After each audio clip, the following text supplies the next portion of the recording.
1.5 ವರ್ಷ ಆಯ್ತು ಸರ್ ಇಲ್ಲಿ ಮಕ್ಳು ಡಾಕ್ಟರ್. ಇಲ್ಲದೆ ನೀವೇ ಹೇಳ್ರಿ, ನೀವೇ ಯಾರು ನಿಮ್ ಕಡೆಯವ್ರು ಇದ್ರೆ ಯಾರು ಸರ್ ಕರ್ಕೊಂಡ್ಬರ್ರಿ ಕೊಡ್ಸೋಣ. ಅಲ್ಲ ಎಮರ್ಜೆನ್ಸಿ ಆದ್ರೆ ಯಾವ ತರ ಡಾಕ್ಟರ್ ಕರ್ಕೊಂಡ್ಬರ್ರಿ ಅಂತ ಹೇಳೋದು. ನಾವು ಏನ್ ಮಾಡ್ತೀವಿ, ಗೌರ್ಮೆಂಟಿಗೆ ಏನಾಗಿದೆ ಅಂದ್ರೆ ಬರೋರು ಬೇಕು, ಡಾಕ್ಟರ್ ಕರೆದ್ರು ಬರ್ತಾ ಇಲ್ಲ. ಅಲ್ಲ ಹೇಳಿದ್ರಲ್ಲ, ನಿಮ್ ಗುರ್ತದವರು ನಿಮ್ ಊರವರು ಯಾರನ್ನಾರು ಕರ್ಕೊಂಡ್ಬರ್ರಿ, ನಾಳೆಗೆ ಆರ್ಡರ್ ಕೊಡ್ತಾರೆ. ಅದೇ ರೀ, ಮಕ್ಕಳ ಡಾಕ್ಟ್ರೇ ಬರ್ದೇ ಇದ್ರೆ ಏನ್ ಮಾಡಕತ್ತ ಗೌರ್ಮೆಂಟಿಗೆ? ಅದೇ ಇದು ನಿಮ್ಗೆ ಯಾರು ಬರ್ತಾ ಇದ್ದವ್ರಿದ್ರೆ ಮನವೊಲಿಸಿ ಕರ್ಕೊಂಡ್ಬರ್ರಿ, ಕೂಡ್ಲೇ ಕೊಡ್ತೀವಿ ಆರ್ಡರ್. ನೀವು ಬರ್ರಿ, ಆರ್ಡರ್ ಕೊಡ್ತೀವಿ. ಕರ್ಕೊಂಡ್ಬರ್ರಿ, ನಾಳೆನೇ ಆರ್ಡರ್ ಕೊಡ್ತೇವೆ ಅಷ್ಟೇ ಹೇಳ್ಬೋದು.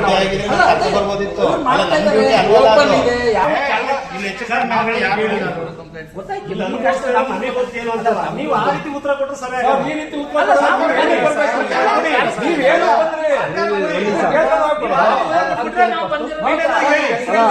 ಒಂದ್ ನಿಮಿಷ, ಒಳಗೇಶ್ವರದಲ್ಲಿ ಹೆಚ್ಚುವರಿ ಇದ್ದಾರೆ, ಹಾಸನದಲ್ಲಿ ಹೆಚ್ಚುವರಿ ಇದ್ದಾರೆ, ಕಾಲೇಜ್ ಇದೆ, ಒಬ್ಬನ ಆಲ್ಟರ್ನೇಟ್ ಅದಕ್ಕೆ ನೋಡಿ ನಾವು ಹಾಕ್ತೇವೆ, ಹೇಳ್ತೇವೆ ರಿಪೋರ್ಟ್. ಪದೇ ಪದೇ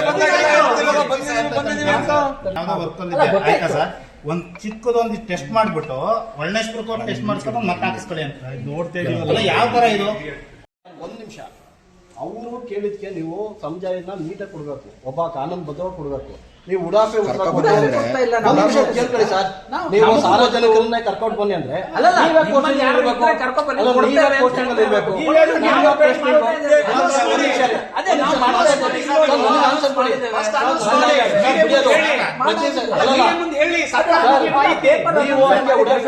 ಉಡಾಫೆ ಉತ್ತರ ನೀವು ಯಾಕೆ ಪೋಸ್ಟಿಂಗ್ ಅಲ್ಲಿ ಇರಬೇಕು? ರಾಜೀನಾಮೆ ಕೊಡಿ. ನಿಮ್ಗೆ ಆಡಳಿತ ಮಾಡಕ್ ಆಗಲ್ಲ, ನಾವು ನಿರ್ವಹಿಸಕ ಹಾಸನಲ್ಲಿ ಎಲ್ಲ ಉತ್ತಮ ನಿಮ್ ಕೇರ್ ಮಾಡಕ್ ಆಗಲಿಲ್ಲ ಅಂದ್ರೆ ನಿಮ್ಮ ಇದು ಅಲ್ವಾ, ಅದು ನಿಮ್ಮ ಹೊಣೆಗಾರಿಕೆ ಅಲ್ವಾ? ಹೊಣೆಗಾರಿಕೆ ಅಂತಾರೆ ಸಾರ್ವಜನಿಕರ ಹತ್ರ ನೀವು ಕರ್ಕೊಂಡು ನಿಮ್ಮ ಆಯ್ತಾ? ನಿಮ್ಮ ಒಂದು ಹಗ್ಲದಲ್ವೇ ಸಾರ್ವಜನಿಕರ ಅನ್ನ ಗುಣ ಇದೆ, ಆ ಕೆಲಸ ಮಾಡುತ್ತಲ್ಲ ನೀವು. ಸುಮ್ಮನೆ ಏನ್ ಮಾತಾಡೋದಲ್ಲ. ಮಾಡಕ್ಕೋಸ್ಕರ ಬಂದಿದ್ರಿ ಅಂತ ಸಮಂಜಸ ಸರ್ಕಾರ ಗೊತ್ತಾಕಿ ಅದು ಕೊಟ್ಬಿಟ್ಟು ನಿಮ್ ಸಾರ್ವಜನಿಕ ನಿಮ್ ಕೈಲಿ ಆಗಲ್ಲ ಅಂದ್ರೆ ಇವಾಗ ಫಸ್ಟ್ ಶುಡ್ ರಾಜೀನಾಮೆ ಕೊಡಿ ನೀವು. ಆಯ್ತಾ? ಆಗಲ್ಲ ಅಂದ್ರೆ ರಾಜೀನಾಮೆ ಪೋಸ್ಟಿಂಗ್ ಅಲ್ಲಿ ಇರ್ಬೇಕು. ಸಾರ್ವಜನಿಕವಾಗಿ ನೀವು ಸೇವೆ ಮಾಡಕ್ ಆಗಿಲ್ಲ, ನೀವ್ ಯಾಕೆ ಪೋಸ್ಟಿಂಗ್ ಅಲ್ಲಿ ಇರ್ಬೇಕು? ಅಸಹಾಯಕತೆ ವ್ಯಕ್ತಪಡಿಸ್ತೀವಿ ನೀವು. ಅಸಹಾಯಕತೆ ವ್ಯಕ್ತಪಡಿಸ್ತೀವಿ ನೀವು. ನಮಗೆ ಜನ ಡಾಕ್ಟರ್ ಸಿಕ್ಕಿದ್ರೆ ನಾಳೆನೇ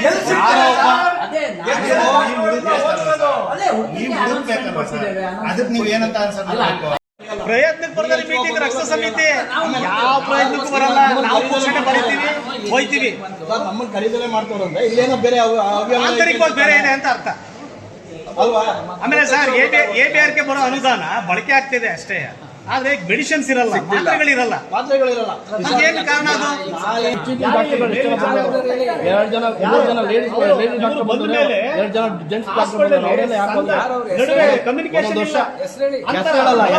ಟಾರ್ಗೆಟ್ ಮಾಡ್ತಿರೋದು ಟಾರ್ಗೆಟ್ ಮಾಡಕ್ ಹೋಗ್ಬಿಟ್ಟು ಸರ್ವಿಸ್ ಕೊಡಕ್ಕಿರೋದು. ಅವ್ರು ಏನಾದ್ರು ಕೆಲವರು ನಮ್ಗೆ ವಿಚಾರಗಳು ಬೇರೆ ಮುಖಾಂತರ ಬಂದ್ರೆ ನೀವು ಮೀಡಿಯಾದ ಹೇಳ್ಕೊಂಡು ಟಾರ್ಗೆಟ್ ಮಾಡ್ತಾರೆ. ಸರ್ ಉಡಾಪು ಉತ್ರೆ ಅವರು ಪ್ರಕಾಶ್ ಸರ್, ಇಲ್ಲಿ ನರ್ಸ್ಗಳು ಎಷ್ಟು ಜನ ಇದ್ದಾರೆ, ಎಷ್ಟು ಜನ ಅವಶ್ಯಕತೆ ಇದೆ ಕೇಳಿ ನೋಡಿ. ಕೇಳಿ ಒಂದ್ ಸೆಕೆಂಡ್ ಕೇಳಿ. 27 ಇದ್ದಾರೆ. ಎಷ್ಟು ಜನ ಅವಶ್ಯಕತೆ ಇದೆ ಮೇಡಮ್? ಹಾ, ಎಷ್ಟು ಜನ ಅವಶ್ಯಕತೆ ಇದೆ? ಶಾರ್ಟ್ ಆಗಿದ್ರೆ ಯಾಕೆ ಬಿಟ್ಕೊಟ್ರಿ? ಶಾರ್ಟ್ ಆಗಿದ್ರೆ ಯಾಕೆ ಬಿಟ್ಕೊಟ್ರಿ? ನಿಮ್ಮ ವೈಯಕ್ತಿಕ ಹಿತಾಸಕ್ತಿಗೆ ನೀವು ಮಾಡಿರೋದು ಕೆಲಸವ ಮೇಡಮ್. ನಿಮ್ದು ಕರ್ತವ್ಯನಿಷ್ಠ ನೋಡ್ತಾ ಇದೀವಿ ನಾವು. ನೀವ್ ಯಾರು ಇವತ್ತು ಮುಖ ನೋಡ್ತಾರ ನಾವು ನಿಮ್ಮನ್ನ? ನೀವು ಬಂದಿಲ್ಲಿ ನರ್ಸ್ಗಳನ್ನೆಲ್ಲ ಪ್ರೀತಿ ವಿಶ್ವಾಸ ಸೇರ್ಕೊಂಡು ವಿಂಗಡಣೆ ಮಾಡ್ತೀರ ನೀವು? ವಿಂಗಡಣೆ ಮಾಡಕ್ ಬಂದಿರ ನೀವು ಇಲ್ಲಿ?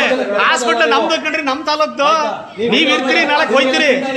ಇಲ್ಲಿ ಹೊಂದಾಣಿಕೆ ಮಾಡಿ ಕೆಲಸ ಮಾಡಿ. ನೀವು ಸ್ವಾಮಿಗಳು ಇರ್ಬೋದು, ನಿಮ್ ಕರ್ತವ್ಯ ನಿಷ್ಠೆನ ನೀವು ಮಾಡಿ. ವೈದ್ಯರ ನಡುವೆ ಕೋಆರ್ಡಿನೇಷನ್ ಇಲ್ಲ.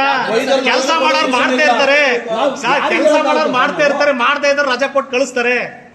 ಇಲ್ಲಿ ಸರ್ಜನ್ ಇರ್ಬೋದು, ಗೈನಕಾಲಜಿಸ್ಟ್ ಇರ್ಬೋದು, ಇವರು ನೈಟ್ ಡೇ 2 ದಿನ ಮಾಡಿದ್ರೆ 2 ದಿನ ರಜಾ ಹಾಕಿ ಹೋಗ್ತಾರೆ. ಯಾಕೆ ರಜಾ ಕೊಡ್ಬೇಕು? ಒಂದಿನ ಏನಿದೆ ಅದ್ ಮಾಡಿ. ಏನ್ ಮಾಡ್ತಾವ್ರ ಅವ್ರಿಬ್ರು? ಬೋನ್ಸ್ ಬೆಳೆಸಿದ್ರೆ ನೀವು ಅದನ್ನ ವೈಯಕ್ತಿಕವಾಗಿ ತಗೋತಿದ್ರೆ ವೈಯಕ್ತಿಕವಾಗಿ ಅಲ್ಲ. ನಾನು ಇಲ್ಲಿ ಸಾರ್ವಜನಿಕವಾಗಿ ನೀವು ಸೇವೆ ಮಾಡ್ತಿದ್ರ, ನಾನು ಸೇವೆ ಮಾಡ್ತಿದ್ದೀನಿ. ನೀವು ದುಡ್ಡು ತಗೊಂಡು ಸೇವೆ, ನೀವು ಸಂಬಳ ತಗೊಂಡು ಸೇವೆ ಮಾಡ್ತಿದ್ರ, ನಾನು ಸಂಬಳ ಇಲ್ದಲೇ ಸೇವೆ ಮಾಡ್ತಿದ್ದೀನಿ. ಅದು ನೀವು ರೆಸ್ಪೆಕ್ಟ್ ಕೊಡಬೇಕು. ನಾವು ಸಂಬಳ ಇಲ್ದಲೇ ಇಷ್ಟೆಲ್ಲ ಮಾತಾಡ್ತಿದ್ರೆ ಈ ತರ ಮಾತಾಡಿದಾಗ ಜನರಿಗೂ ಸಿಗ್ತದೆ, ಯಾಕಂದ್ರೆ ಗೊತ್ತಾಗ್ತದೆ ಏನೇನಿಲ್ಲ, ಯಾವ್ದು ಅತಿ ಹೆಚ್ಚು ಜನ ನೋಡಿ ಸರ್, ಆಡಳಿತ ವ್ಯವಸ್ಥೆ ಆಂತರಿಕವಾಗಿ ಹದಗೆಟ್ಟಿದೆ.